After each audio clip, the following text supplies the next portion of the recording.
Hi, hi, how are you doing today?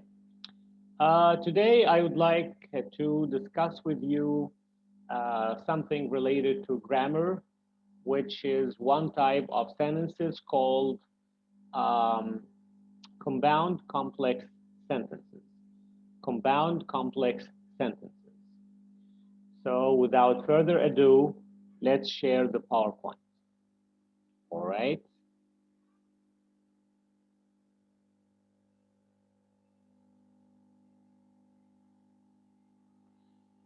So, as I said, today is going to be on complex and compound complex sentences. Okay, so what is a complex sentence to start with? A complex sentence contains a main clause or independent clause, sometimes called an IC, and one or more subordinate clauses. So at least one main clause, one subordinate clause. For example, main clause like we read stories by candlelight. This is a main clause or independent clause. It's a standalone sentence. It doesn't need any other sentence to explain its meaning. The subordinate clause, when the lights went out. When the lights went out. It starts with a subordinating conjunction, when, and then it has the sentence, the lights went out. So as a whole, when the lights went out is a subordinate clause. It cannot stand alone. When someone tells you, when the lights went out, what happened? You don't understand. You need another clause to explain or to tell you what happens. So put together, if we put a one independent clause or IC with another subordinate clause together, then we have a complex sentence. Then we have a complex sentence. Of course, to do that, you need a subordinating conjunction such as when, after, before, while, as soon as, etc. You might also do that when you use a relative pronoun such as who, or that, or which. Okay, let's move on to the second slide. Do not be confused by the element the lights went out. Alone, it can be a complete sentence. Oh, but it is part of a bigger sentence, which is when the lights went out. When the lights went out starts with a subordinating conjunction, when, so it is a subordinate clause. When you hear the sentence, when the lights went out, it doesn't make sense on its own. It is not complete on its own. It cannot stand alone. It requires another sentence to show and complete its meaning. So it's a subordinate clause. Uh, as we said now, without going to the compound complex yet, if we want to talk about the complex sentence one more time, we should have one main clause and one subordinate clause.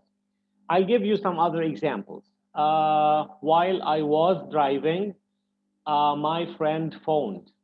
While I was driving, this is a subordinate clause starting with the subordinating conjunction while, and then my friend phoned is the main clause. It's a standalone clause. But if we put the two sentences together using the subordinating conjunction while, we have a complex sentence. I'll say it one more time. While I was driving home, my friend phoned. Another example. As soon as I left the office, as soon as I left the office, I saw, for example, my neighbor on the street. As soon as I left the office, I saw my neighbor on the street. So as soon as I left the office, this is a subordinate clause. And I saw my neighbor on the street, that is the main clause. They are joined together by the subordinating conjunction as soon as the two sentences put together, we have a complex sentence. I'll give you a third example. For example, you can say, after I studied hard, I passed my exam. After I studied hard, I passed my exam. So I passed my exam is the independent clause or IC, standalone sentence. And after I studied hard, that is the subordinate clause because the meaning is not complete on its own.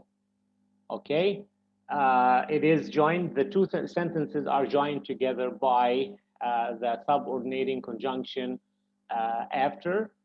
And so if we put the two sentences together, after I studied hard, I passed the exam.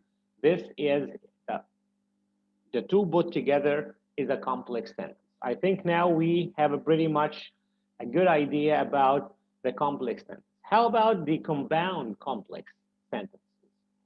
The compound complex has at least two main clauses and one or more subordinate clause. Example to show what I mean. We were sailing on the lake. That's a main clause. Subordinate clause follows when the storm hits, and then another main clause, so we immediately headed for shore. So this is compound complex. This is called compound complex. We have two main clauses and at least one subordinate clause. Can you give us another example? Yes. Let's move on to the next slide. After the two players lost the match, that's a subordinate clause because it starts with a subordinating conjunction after. What happened? They joined their teammates for dinner, all right, and they went to the cinema. So they joined their teammates for dinner. That is one independent clause. And they went to the cinema. That's another independent clause. So here we have one subordinate clause and two main clauses, which is they joined their teammates for dinner. It's a complete sentence. And they went to the cinema, another IC or independent clause. Okay, if we put the three sentences together, we have compound complex sentence.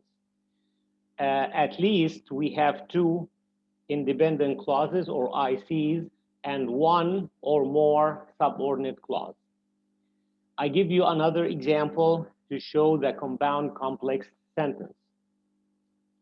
Michael trusted the court, and he knew that justice would prevail when the perpetrator was sent to jail. So here we have two main clauses. Michael trusted the court. That is one main clause, IC independent clause. He knew that justice would prevail, another independent clause or IC. When the perpetrator was sent to jail, that is a subordinate clause, starting with a subordinating conjunction when.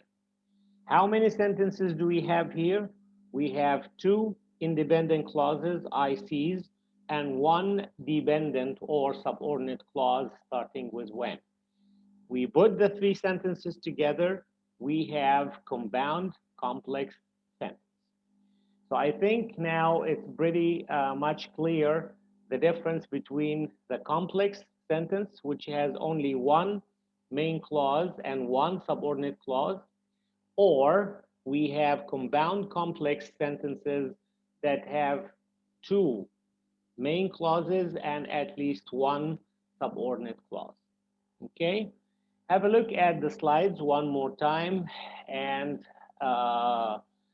you will have a pretty much good idea about the difference between compound or compound complex sentences. And the tip that I always give learners of English all the time, put whatever you learn to practice because practice makes perfect. if you do not put what you learn into practice, you will very easily forget it. Okay? And I will see you in the next one. Thank you very much.